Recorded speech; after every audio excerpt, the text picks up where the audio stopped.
স্থানীয় সংবাদ শুনছেন Birbhum news TV YouTube channel থেকে। আজকের বিশেষ খবর, ধর্নায় বসতে বাধা নবান্ন চত্বরে ডিএ আন্দোলনকারীদের সঙ্গে বচসা পুলিশের। বালুরঘাটে বিজেপিতে যোগ জেলার শতাধিক মহিলার। 5 লাল কার্ড 8 হলুদ কার্ড, নায়ক রেফারি নাটকীয় ম্যাচে আইএসএল এ প্রথম হার মোহনবাগানের। লোকসভার প্রার্থী বাছাইয়ে অভিষেকের বয়স নীতি চালু। কলকাতায় 3 করোনা আক্রান্তের হদিশ, 5 মাসের শিশুর রিপোর্টেও পজিটিভ। আসছি বিস্তারিত খবরে। শুক্রবার ভোর থেকেই ধুন্ধুমার পরিস্থিতি নবান্ন চত্বরে। ধর্নায় বসা নিয়ে পুলিশের সঙ্গে বচসায় জড়িয়ে পড়লেন ডিএ আন্দোলনকারীরা। বৃহস্পতিবারই কলকাতা হাইকোর্ট রায় দিয়েছিল নবান্ন চত্বরে আন্দোলনে বসতে পারবেন যৌথ মঞ্চের সদস্যরা। রাতে ধর্নায় বসতে পুলিশ বাধা দিলে তারা জানান সকালে আসবেন। সেই মতো এদিন ভোর থেকেই নবান্নের কাছে পৌঁছে যান আন্দোলনকারীরা। প্রথমে ব্যারিকেড দিয়ে আন্দোলনকারীদের আটকানোর চেষ্টা করে পুলিশ, আর তাতেই ঝামেলা শুরু হয়। বাধা পেয়ে নবান্নর সামনের রাস্তাতেই বসে পড়েন আন্দোলনকারীরা। ধর্নায় বসা নিয়ে পুলিশের সঙ্গে তাদের বচসা শুরু হয়। আন্দোলনকারীদের অভিযোগ, নবান্নের কাছে বাস স্ট্যান্ডে ধর্নায় বসার অনুমতি দিয়েছে হাইকোর্ট, কিন্তু তাদের ঢুকতে দিচ্ছে না পুলিশ।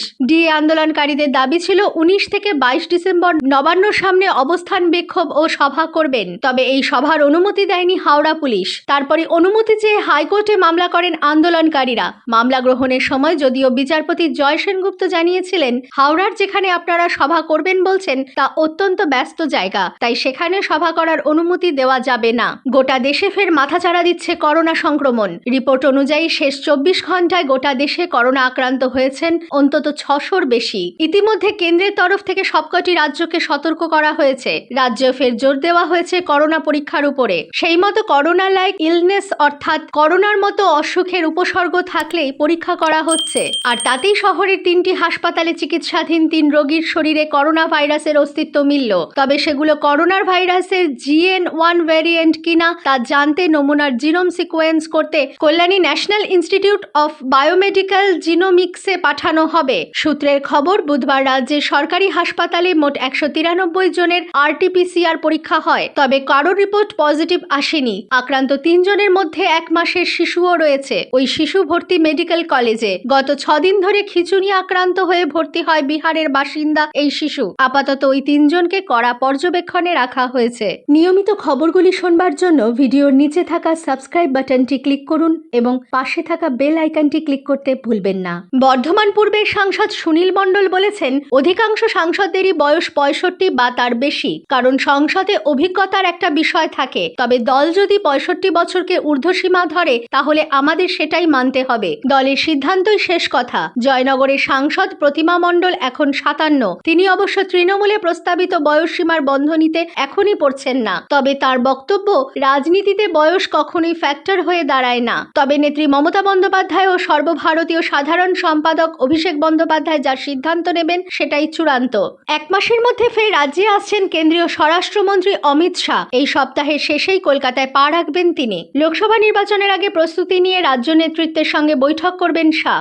জানা গিয়েছে আগামী 26শে ডিসেম্বর দিনভর রাজ্য নেতৃত্বের সঙ্গে বৈঠক রয়েছে তার। বৃহস্পতিবার দিল্লিতে শাহের সঙ্গে সাক্ষাৎ করেন রাজ্য বিজেপির সভাপতি সুকান্ত মজুমদার। সাক্ষাতে উপস্থিত ছিলেন বিষ্ণুপুরের বিজেপি সাংসদ সৌমিত্র খাও। সেখানেই শাহের বঙ্গ সফরে শিলমোহর পড়ে বলে খবর। বছর ঘুরলেই লোকসভা ভোট। বাংলায় 35 আসনের টার্গেট বেঁধে দিয়েছিলেন অমিত শাহ। তবে বাংলায় বিজেপির অবস্থা এখন খুব একটা ভালো নয়, তাই এই টার্গেট কতটা সম্ভব হবে তা নিয়ে চিন্তায় বিজেপি শিবির। উত্তর 24 পরগনার জগদ্দলে তৃণমূল কর্মী ভিকি যাদব খুনের ঘটনায় গ্রেপ্তার ব্যারাকপুরের সাংসদ অর্জুন সিং এর ভাইপো সঞ্জিত সিং ওরফে পাপ্পুকে গ্রেপ্তার করেছে ব্যারাকপুর পুলিশ কমিশনারেটের গোয়েন্দা বিভাগ। এই গ্রেপ্তারিকে বেআইনি বলে দাবি করেছেন পাপ্পুর আইনজীবী। তার অভিযোগ, অন্য একটি মামলায় তার মক্কেলকে বাড়ি থেকে ডেকে নিয়ে গিয়ে গ্রেপ্তার করা হয়েছে। যদিও এর প্রেক্ষিতে পুলিশের তরফে সরকারিভাবে কিছু জানানো হয়নি। গত নভেম্বরে গুলিবিদ্ধ হয়ে মৃত্যু হয় বছর 35-এর ভিকি যাদবের। তিনি এলাকায় তৃণমূল ঘনিষ্ঠ বলে পরিচিত ছিলেন। পুলিশ তদন্তে জানতে পেরেছে 25 বছর আগে ভিকি যাদবের বাবাও গুলিতে খুন হন। তিনি এক পুলিশ কর্মী খুনের আসামি ছিলেন। অন্যদিকে ভিকির কাকার মৃত্যু হয় পুলিশি এনকাউন্টারে। সেক্ষেত্রে পুরনো কোনো শত্রুতা নাকি পাচারের বখরা নিয়ে ঝামেলার জেরেই খুন তা খতিয়ে দেখছেন তদন্তকারীরা। পুলওয়ামা ধাঁচে ফের সেনা কনভয়ে হামলা কাশ্মীরে।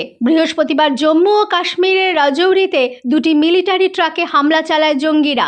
জঙ্গি হামলায় এখনো পর্যন্ত 5 জন জওয়ান শহীদ হয়েছেন। আহত হয়েছেন আরও 3 জন জওয়ান। সঙ্গে সঙ্গে পাল্টা জবাব দেয় ভারতীয় সেনা। শুক্রবার সকালেও জঙ্গিদের সঙ্গে গুলির লড়াই জারি রয়েছে।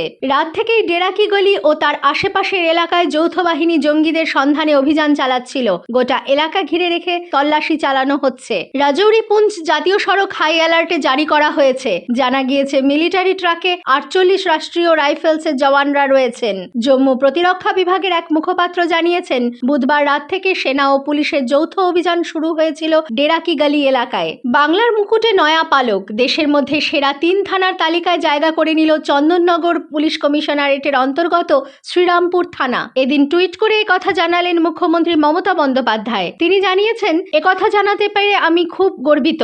আগামী 5ই জানুয়ারি কেন্দ্রীয় স্বরাষ্ট্রমন্ত্রী আমাদের সংশ্লিষ্ট আধিকারিকের হাতে পুরস্কার তুলে দেবেন।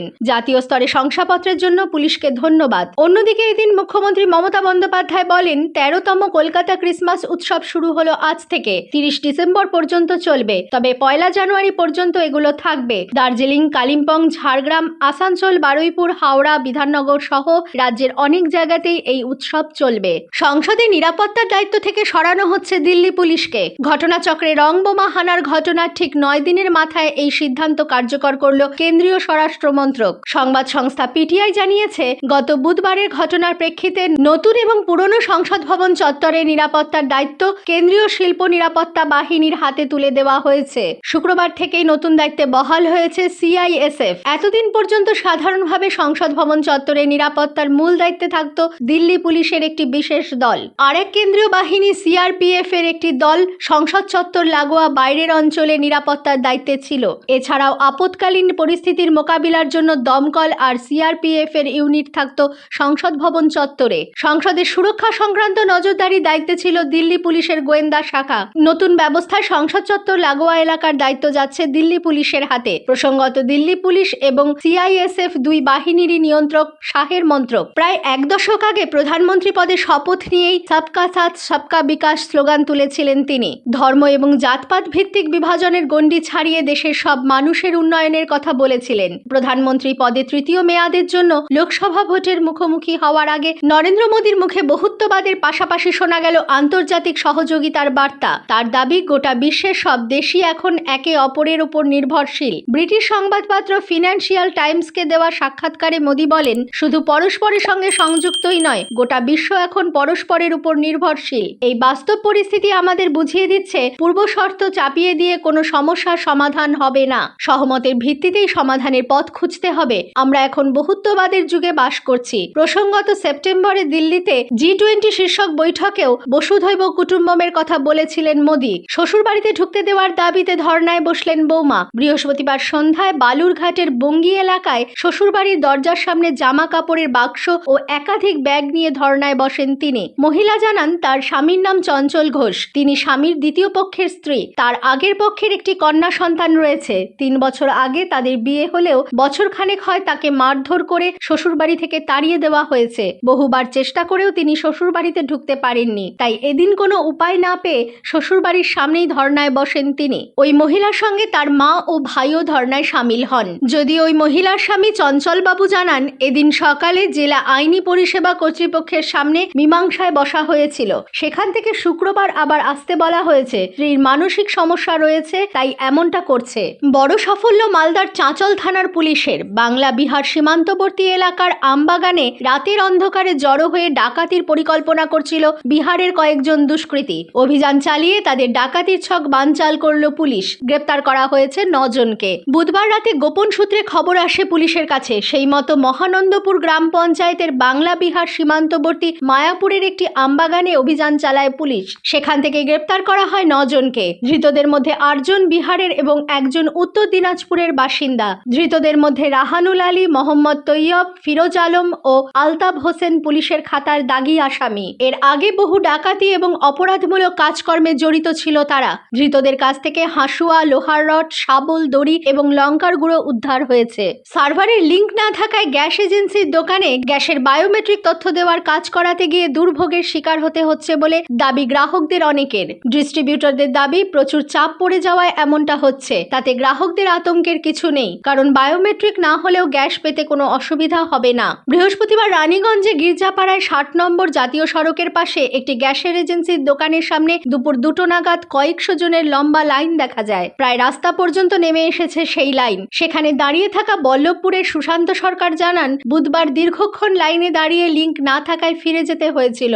আসছি খেলার খবরে। ম্যাচে 13 মিনিটেই 10 জনের হয়ে যায় মুম্বাই সিটি এফসি। মনবীর সিংকে ফাউল করায় লাল কার্ড দেখেন আকাশ মিশ্র। তবে মুম্বাইয়ে মোহনবাগানের আকাশে রোদের দেখা মিলল না। দ্বিতীয়ার্ধে 4 মিনিটের ব্যবধানে লাল কার্ড দেখলেন মোহনবাগানের আশিস ও লিস্টন। আবার 87 মিনিটে বক্সের মধ্যে মোহনবাগান ডিফেন্ডাররা স্টুয়ার্টকে ফাউল করলে পেনাল্টি পেতে পারত মুম্বাই। ফের রেফারি রাহুল গুপ্ত মনে করেন ইচ্ছে করে পড়ে গিয়েছেন স্টুয়ার্ট। সময় নষ্ট না করে স্টুয়ার্টকে দ্বিতীয় হলুদ কার্ড এবং লাল কার্ড দেখান। শেষ পর্যন্ত নাটকীয় ম্যাচে 9 জনের প্রতিপক্ষের বিরুদ্ধে 9 জনের মোহনবাগান হেরে গেল 1-2 গোলের ব্যবধানে। এবার আইএসএল এই প্রথম হারল জুয়ান ফেরান্দোর দল। 8 ম্যাচে 19 পয়েন্ট নিয়ে লিগ টেবিলের তৃতীয় স্থানে থাকলো মোহনবাগান। স্থানীয় সংবাদ শেষ হলো।